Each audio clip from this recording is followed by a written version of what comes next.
As redes sociais não param de falar da visita ao Brasil de uma comitiva da Relatoria Especial para a Liberdade de Expressão da Comissão Interamericana de Direitos Humanos, que é ligada à Organização dos Estados Americanos. Já a nova velha imprensa, que escolhe suas pautas conforme seus interesses, resolveu desprezar o assunto. A Folha de São Paulo, por exemplo, só na quinta-feira publicou uma matéria curta assinada pela Patrícia Campos Melo, para exaltar uma fala do relator enviado pela OEA, o advogado colombiano Pedro Baca. Ele disse que o convite do governo do PT para que a delegação fosse ao Brasil demonstra a ampla força democrática do país e uma abertura à observação internacional e ao diálogo regional. Declaração descabida, reproduzida por uma imprensa que me enche de vergonha e que, praticamente ignorando a investigação sobre graves ataques aos direitos humanos no nosso país, fingiu que Baca não disse também, durante a semana, que os relatos que ouviu das vítimas da tirania que tomou conta do Brasil foram impressionantes. Uma imprensa de verdade deveria ter, no mínimo, criticado e rebatido as mentiras e os absurdos incluídos pelo STF em nota oficial emitida depois do encontro do representante da CIDH com Luiz Roberto Barroso e Alexandre de Moraes. Foi um cafezinho na sede do Supremo que durou 1h30, quando as conversas do relator deveriam ter durado no máximo 10 minutos.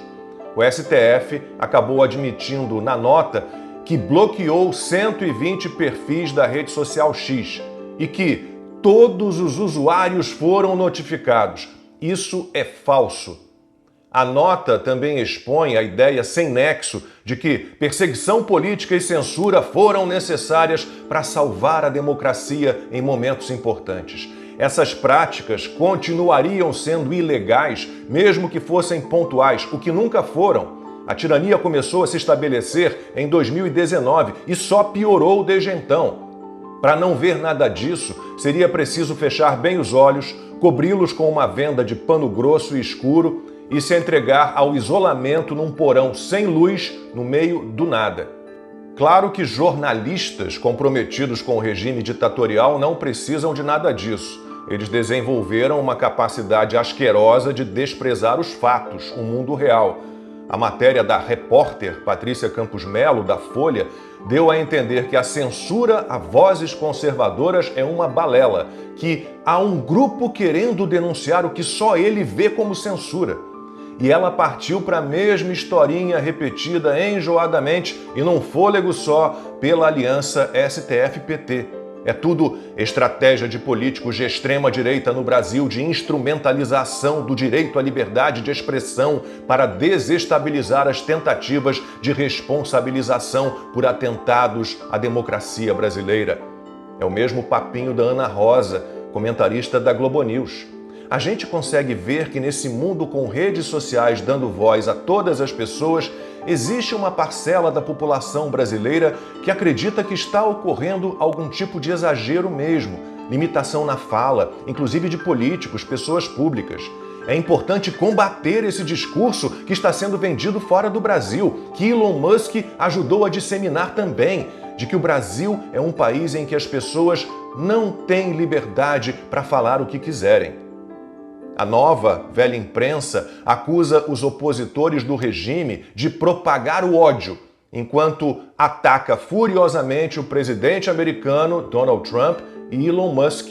Para o bem do Brasil e do mundo, parece que contra eles vale tudo mesmo. Em sua coluna no O Globo, Malu Gaspar tratou como absurda, como ridícula, a afirmação do empresário de que os Estados Unidos, com Joe Biden na presidência, apoiaram a eleição de Lula em 2022. A Veja fez o mesmo. O título da matéria da revista foi: Sem provas, Musk diz que Estados Unidos financiaram eleição de Lula contra Bolsonaro. No X, a publicação levou uma bela verificada das notas da comunidade. A Veja apresenta na manchete uma alegação não verificada como se fosse um fato. Elon Musk é membro do governo americano e tem acesso a documentos sigilosos. Portanto, não é possível afirmar que ele não tem provas. Ora, o empresário está à frente do Departamento de Eficiência Governamental, criado por Trump para reduzir o tamanho da máquina pública. E a imprensa acha que ele não precisa investigar nada para cortar gastos, para economizar recursos dos pagadores de impostos e dar ao dinheiro destinação decente. Elon Musk teve que questionar no X como o governo vai cortar gastos se não sabe quanto é gasto e em quê. Apoiar jornalistas que já não são mais jornalistas é mais ou menos como permitir que um engenheiro que constrói prédios que desabam e médicos que mutilam ou matam seus pacientes sigam em suas profissões. Não dá. É por loucura, mau caratismo, militância desvairada, interesses financeiros ou sabe-se lá o que mais, que alguém como Guga Chakra, no Globo, assina artigo cujo título é Venezuela Chavista explica Trump.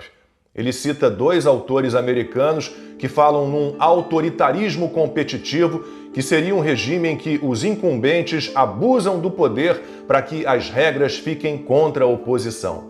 E Guga Chakra e também Reinaldo Azevedo não veem nada parecido com isso no Brasil.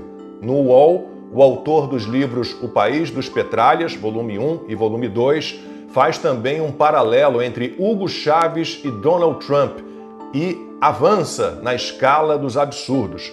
Reinaldo lamenta que falte um STF nos Estados Unidos. Nossa imprensa está possuída. Se o novo presidente da Câmara, Hugo Mota, declara que o 8 de janeiro não foi uma tentativa de golpe de Estado, Diogo Schelp, no Estadão, escreve que o deputado se prepara para fazer o errado com orgulho, seguindo o exemplo de Trump e Bolsonaro. E o jornal ataca ainda com o editorial. Não se transige com o golpismo. Fala de Hugo Mota compõe mosaico de atitudes que se prestam a relativizar a evidente gravidade da insurgência bolsonarista. Se o ministro da Defesa, José Múcio Monteiro, faz, em entrevista ao programa Roda Viva da TV Cultura, mais uma vez, a mesma afirmação que o presidente da Câmara, Vera Magalhães e Raquel Landim se revoltam. E Otávio Guedes, na Globo News, afirma que Múcio e Mota não podem fazer papel de polícia, de Ministério Público, de juiz, não podem comentar se algo é crime ou não. Parece até que ele defende que políticos não devem se expressar, mas não é isso. Guedes nunca criticou aqueles que juram que o 8 de janeiro foi uma tentativa de golpe de Estado. Esses podem falar à vontade, não importa o cargo que ocupem. A fábrica de hipocrisia e mentiras da nova velha imprensa trabalha dia e noite, mas esse show de horrores foi produzido em apenas uma semana. Já na última segunda-feira, o Metrópolis rompeu todos os limites do absurdo com matéria na coluna da Mirelle Pinheiro. O título: Saiba quem está na linha de frente da trégua histórica entre PCC e CV. Alguns trechos caóticos sob todos os aspectos da reportagem. Os líderes do primeiro comando da capital e do Comando Vermelho estão unindo forças para enfrentar o sistema penitenciário federal. A linha de frente dessa guerra ao terror contra as restrições impostas aos detentos é conduzida pelo setor jurídico das facções. Os grupos estão unindo forças para pressionar o governo a flexibilizar as regras do sistema penitenciário federal, sob o qual seus principais líderes estão encarcerados com rígidas restrições. O acordo, que vem sendo costurado desde o ano passado, pode impactar não apenas o cenário dentro dos presídios, mas também as ruas, levando a uma redução dos confrontos entre os grupos rivais. Como um texto assim pode ter sido publicado por um veículo de comunicação? Não dá para tratar como normal a negociação entre duas facções criminosas para atacar e não enfrentar, como diz o texto, o sistema penitenciário. Não dá para tratar positivamente algo assim. E é essa ideia atirada criminosamente com expressões como unindo forças, usada duas vezes, linha de frente, flexibilizar as regras, acordo costurado, redução dos confrontos.